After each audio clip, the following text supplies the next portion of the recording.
Y bueno, Marta, antes de la pausa, decía que regresábamos con un plato fuerte.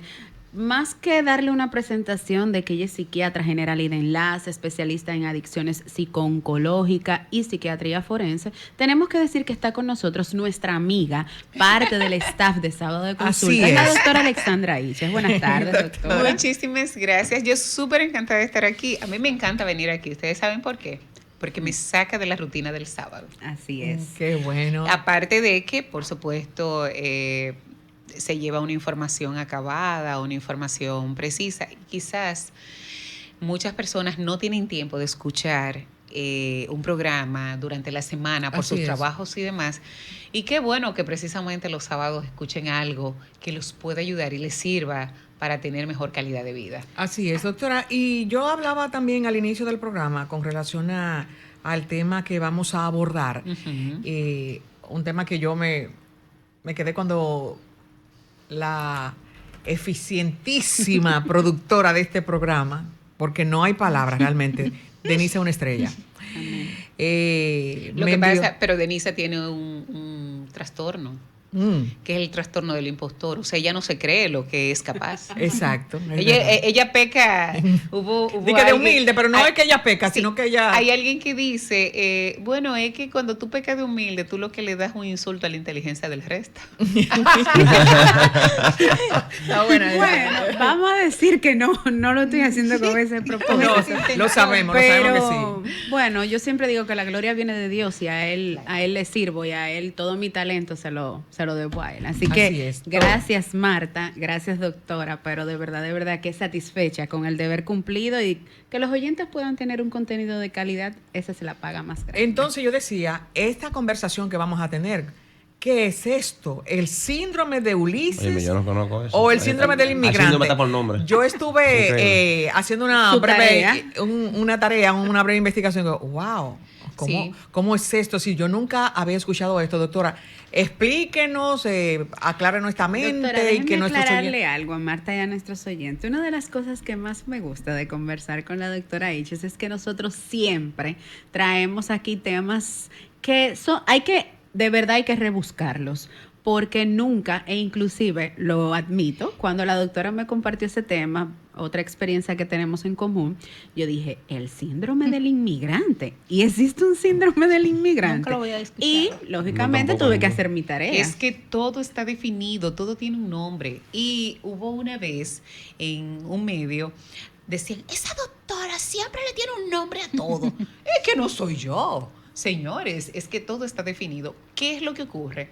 Lo primero es que si usted no es médico, usted nunca va a encontrar esa definición. Y lo segundo es que en un país en donde está vetado el tú tener el conocimiento y el tú asumir lo que es una comprensión y una investigación en salud mental, tú te vas a encontrar con esto. Miren, el síndrome de Ulises o el síndrome del inmigrante no es más. Todo el mundo en algún momento en su vida, cuando yo lo defina, se va a identificar y va a hacer un checklist. Resulta, vamos primero a definir por qué se llama así. Correcto. Ulises era un semidios de la mitología griega, el cual, entre ese afán que ellos tenían, tú sabes, de conquistar aquí, conquistar allá, tuvo que exiliarse por un conflicto durante 10 años en Atenas. Y posterior a eso, ya después, cuando pasa la euforia de que estoy preservando mi vida, pues entonces él todos los días iba a un mismo sitio a llorar. ¿A llorar por qué? Porque le hacía falta su casa, su familia, sus hijos. Pero no obstante, él extrañaba su comida, su entorno.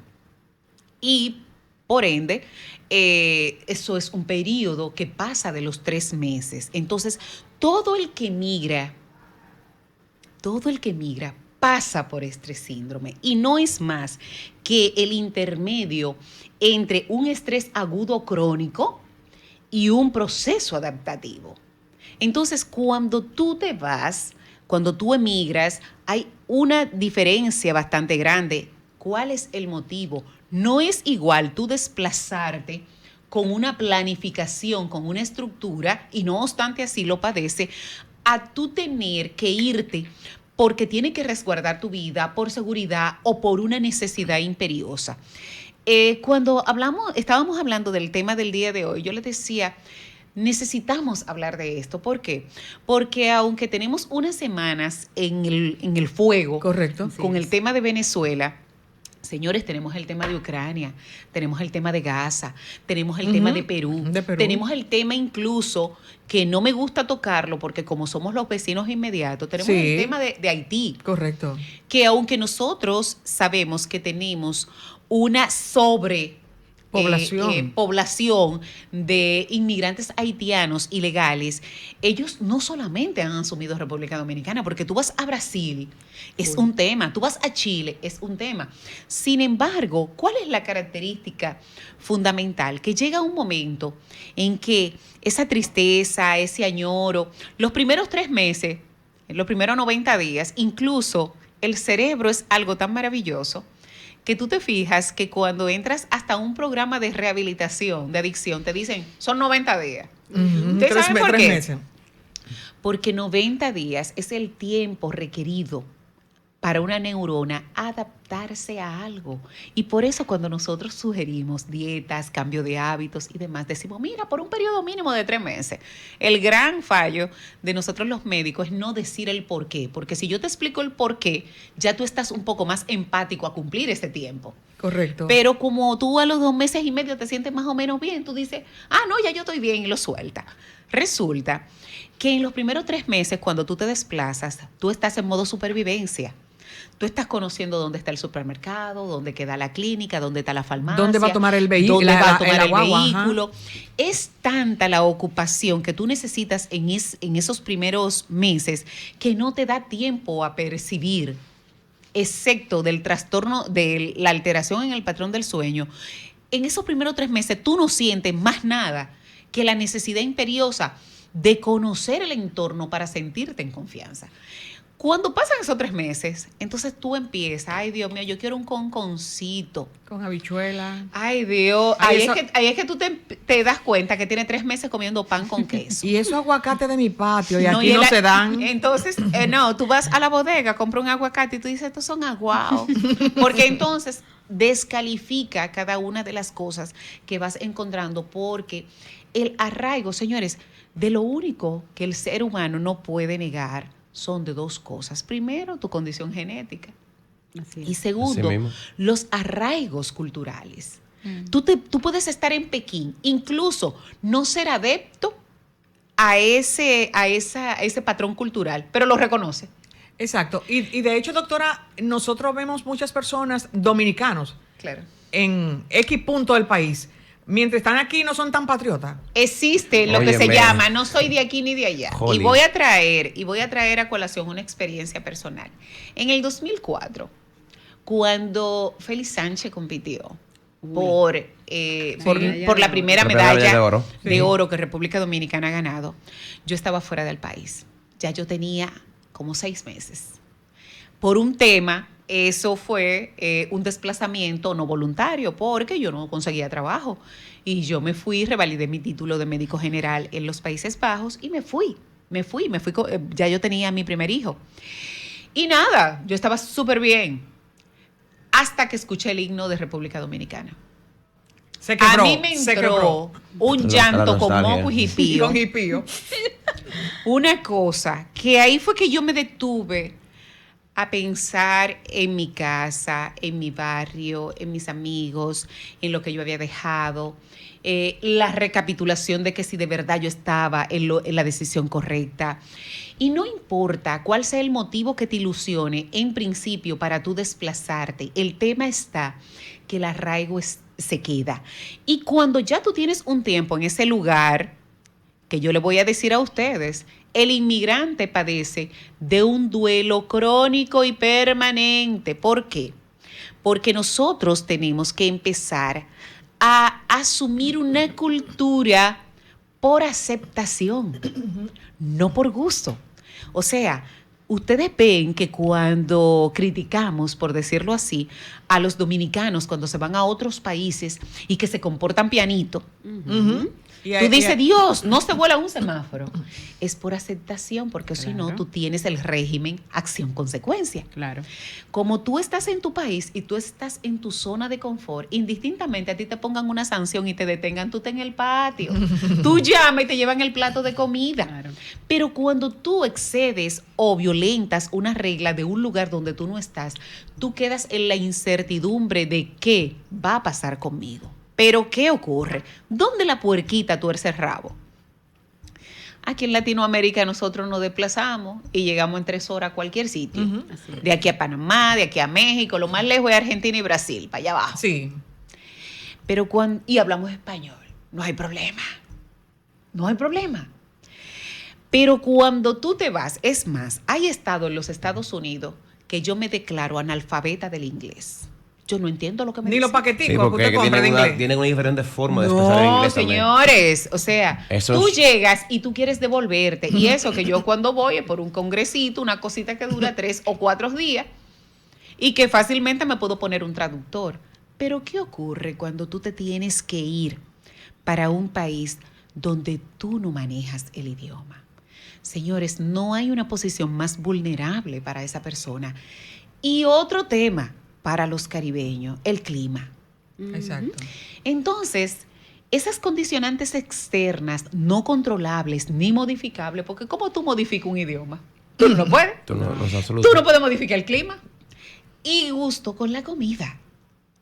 Todo el que migra y sabe que va a durar más del tiempito de los 15 días de vacaciones, adelgaza en los primeros meses. días. Y se le hace un problema estomacal. Totalmente, totalmente. Entonces, todo el mundo debe de entender que hasta nosotros en los desplazamientos internos de nuestro país tenemos y sufrimos un proceso adaptativo. Ejemplo. Sí. Me encanta hablar con ejemplos porque es la única forma de que las personas se empaticen con la situación.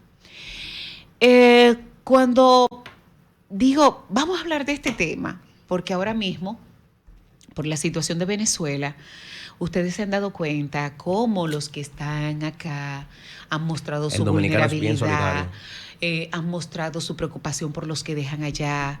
Y cuando tú te vas en una condición que no te permite tomar una decisión independiente en cualquier momento, llámese regresarme para atrás porque tú estás en un proceso de transición legal o no estás legal, porque tenemos que hablar claro. Que si vuelve, O que te no sacan, vuelve para atrás. Fallece Te un sacan. familiar tuyo, Te tienes que ir. enferma. No.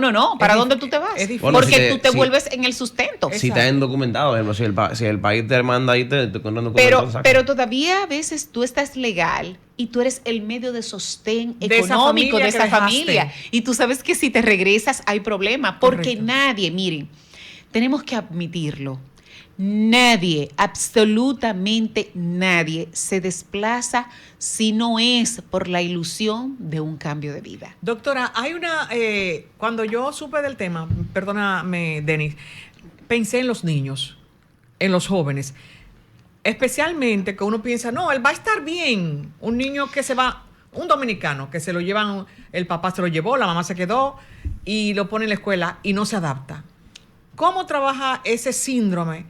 Mire, En en los los menores. niños eso es catastrófico porque los niños tienen el sentimiento que no soy de aquí ni soy de allá. Entonces, los padres, los adultos, tomamos decisiones asumiendo que estamos haciendo lo correcto. Y no nos damos cuenta de que dependiendo incluso de la edad que tiene ese niño, ese desplazamiento le puede marcar de manera contundente. Porque, ¿dónde se valora la salud mental de un niño? En 2 aspectos. En las relaciones interpersonales, llámese el grupo de amiguitos, la pandillita, y el colegio o la escuela. Entonces, tú le estás quitando al niño las 2 únicas áreas en donde él puede tener cierto grado de independencia. Tú lo sacas de un colegio y tú haces que él se aleje de sus amiguitos. Llega a un entorno en donde de una vez tú le pones una cachuchita que dice I love New York y le pone un abriguito y tú le empiezas a tomar foto al niño y tírate en la nieve y a mariposa. Ajá. Pero ¿quién te dijo? Y como ellos no manifiestan los trastornos anímicos, ni la ansiedad, ni la depresión, ni los trastornos alimentarios como nosotros, pues entonces el niñito empieza a retraerse, se empieza a ensimismar en los juegos, empieza a tener una conducta combativa, confrontativa, empieza a volverse iracundo, medalaganario, incluso hostil. Y tú dices, mira muchacho, respétame. Y no quiere ir a la escuela. Pero es que tú no estás Rebelde, entendiendo que el niño, tú lo sacaste de su zona de confort. Ese niño que iba todos los viernes, tú lo dejabas en la casa de su abuelo, y tú sabes que los abuelos, como no son papás, no saben criar. De hecho, los niños fácilmente cuando en su casa le arman la guerra dicen, me voy por donde abuela. Sí. O me voy por donde abuelo, porque saben que ahí Sí. hay un refugio seguro. Pero tú le quitaste a su abuelo. Tú le quitaste a su tío, tú le quitaste a sus primos. Ah, no, porque él va a estar mejor. Claro, siempre los padres responsables piensan, donde yo me desplace, se va mi hijo.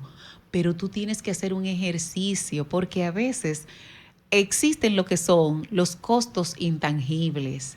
Los costos intangibles es aquello que tiene un precio, pero tú no puedes ponérselo. Sí. ¿Quién le paga a ese niño un cumpleaños con 3 gringuitos que lo conoció hace 3 semanas? O con 2 o 3 españolitos. O sea, españolitos porque son pequeños, no de manera despectiva. Que ustedes saben, ahora es que hay una apertura a las etnias, a las razas, a los colores de piel, a los tipos de pelo, a los colores de ojo. Porque déjenme decirle, yo viajé pequeña y no era fácil. No, No era fácil, a ti te hacían el blanco. por encima del hombro. Tú parecías como una mofetica, una cosita, una ardillita de esa. Es rara. Sí, no. Entonces tú te encuentras con esto. Pero en realidad, ese duelo eterno, y por eso, y si habláramos del dominicano en particular, el dominicano puede tener 35, 40 años y dice, yo cuando me vaya para mi país, entonces tú no desarrollas un arraigo genuino. ¿Por qué? Porque tu cuerpo está allá y tu alma está acá. Un merengue dice eso, Y doctora. tú empiezas incluso a desplazar lo que son tus recursos para cuando tú vengas para acá. ponerte cómoda. Para Mira, ponerte cómoda. Vamos para... Justamente ahí quería que llegara la conversación, porque usted dice, ellos tienen su cuerpo allá, más su mente y sentimientos acá. Pero se da mucho en que las personas que viven en el extranjero, cuando llegan a Dominicana, entienden que no se pueden adaptar al sistema de aquí. Empieza ahí. Es que todo el que dura aproximadamente, y esto es estadísticas y salud, todo el que pasa más de 5 años fuera de su país empieza el no soy de aquí ni soy de allá. ¿Por qué? Porque tú empiezas ya con 5 años, tú estás asumiendo un comportamiento para una aceptación en una sociedad donde hay normas establecidas. Pero cuando tú llegas aquí, ¿verdad? Al zarangueo, Al patio. al patio, tú Al te coro, encuentras, incluso, tú dices, bueno, yo trabajo 14 horas, pero yo puedo mandar a mi hijo a la escuela pública, yo puedo ir a un hospital, a mí me pagan mi licencia, entre comillas, teniendo un salario básico, yo puedo tener una calidad de vida más o menos llevable, decente.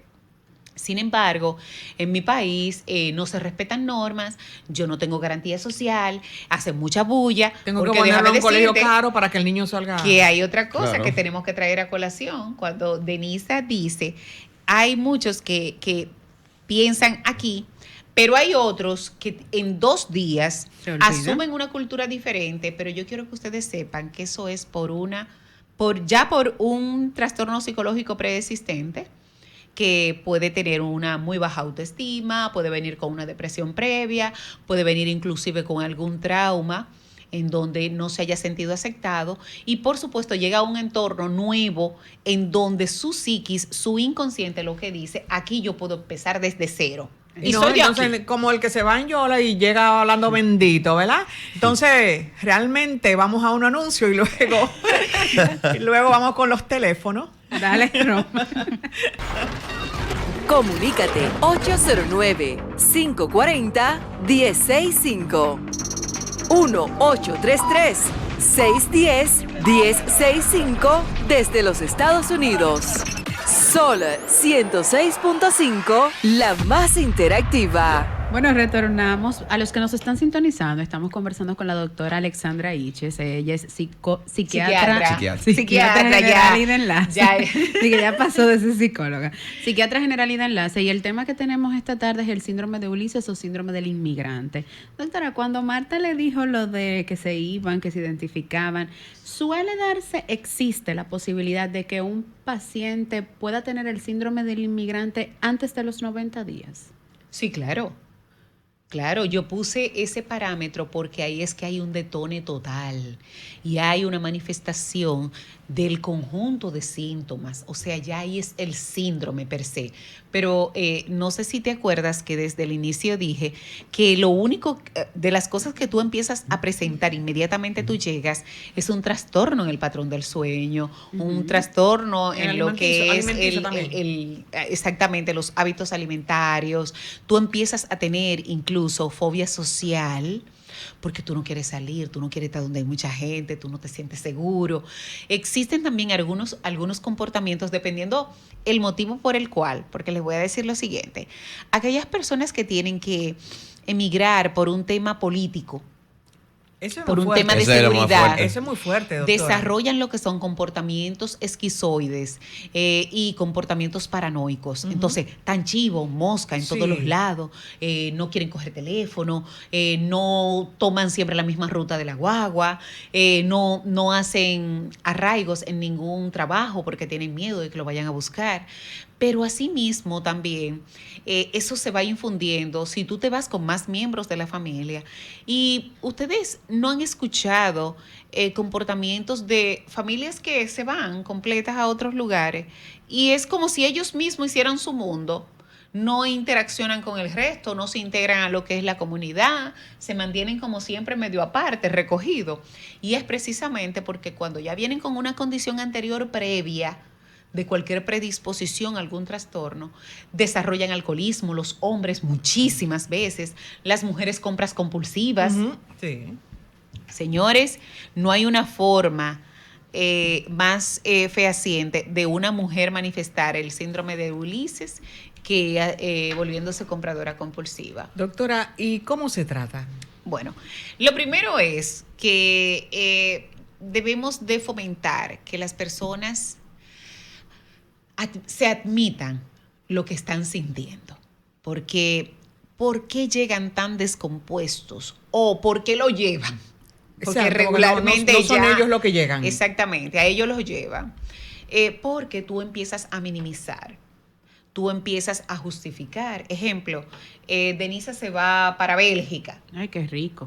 Ajá, los 15 primeros días. Me llama, dígale. Gloria. Entonces, tú te fuiste porque, hasta los estudiantes, ¿por qué los que se van becados le asignan inmediatamente, cuando son de culturas muy diferentes, le asignan inmediatamente un orientador o terapeuta? Porque van a hacer el trastorno adaptativo. ¿En serio? Y pueden, en esos primeros meses tan importantes de ellos de estar becados, pueden sacar malas notas. Entonces, obvio, vas a perder la beca. Pero desde que tú llegas, a ti te asignan un orientador o un mentor para que esté supervisando esos cambios anímicos que tú tienes. Entonces, ¿qué ocurre? Primero es admitirlo, señores.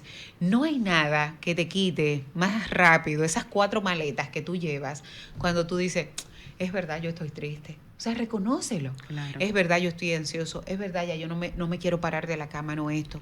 Y por supuesto, el tú buscar ayuda. Y no es cuestión de contárselo al vecino y de hacer yoga y de respirar profundo y de contarle a la vecina que cómo ella salió porque aparece siempre una vecina que te dice, ay, yo también me pasó eso, pero tú sabes que yo hice, muchacha. Yo me busqué 3 trabajos. Yo me iba para el mall. Sí, que se Yo me iba ocupaban, pa'l dicen mall. de trabajo, Qué bueno a que esto. usted toque ese tema de los trabajos. Romer me está haciendo más señas que una DGC. Vamos a cumplir con estos compromisos comerciales para regresar con mi pregunta, doctora. Adelante, Romer. Yo se la hacen fuera del aire.